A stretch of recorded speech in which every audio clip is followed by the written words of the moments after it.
Bonsoir et bienvenue à tous. Voici les titres de l'actualité de ce lundi. Les hommages des proches d'Arnaud Beltrame avant l'hommage national qui lui sera rendu mercredi. Tous soulignent son sens du devoir et du sacrifice. Le procureur de Paris, François Molins, vient de donner des détails sur la personnalité du terroriste et de sa compagne âgée de 18 ans.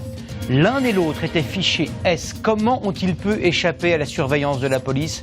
À quoi sert exactement ce fichier? Faut-il changer la loi? Georges Brognier nous rejoindra. On l'a vu, l'auteur de l'attentat de Trèbes était surveillé depuis près de 4 ans par les services de renseignement. Sa compagne faisait également l'objet d'une fiche S. Sur quelle base ces fiches sont-elles rédigées? Quels sont les profils qui apparaissent sur cette liste? Explication, François-Xavier Ménage et Baptiste Guénet. Une fiche S, c'est ce document, une ou plusieurs pages avec 2 éléments à retenir. Cette fiche est établie au nom de la Sûreté de l'État et elle se fait sans que l'intéressé, bien entendu, ne soit au courant. Prière donc d'être le plus discret possible.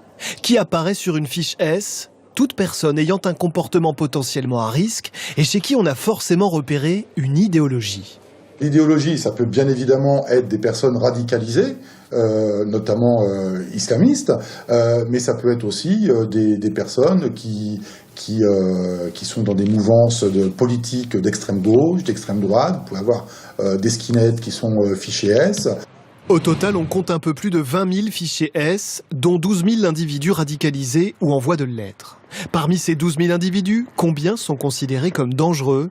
Il serait 4 000. La police parle d'eux comme de personnes problématiques. Parmi elles, seulement quelques dizaines, traquées 24 heures sur 24, filature, écoute, là le danger est réel, considéré comme imminent. Pour chaque dossier, une vingtaine de policiers et gendarmes mobilisés. Les autres fichiers S, soit l'écrasante majorité, sont-ils suivis ou surveillés? Tout dépend du degré de risque. Les policiers et gendarmes jugent au cas par cas. Dans chaque fiche, un barème de 1 à 16. Radouane Lagdim était classé 11 et 13. En cas de contrôle, les policiers devaient vérifier sa destination et qui l'accompagnait.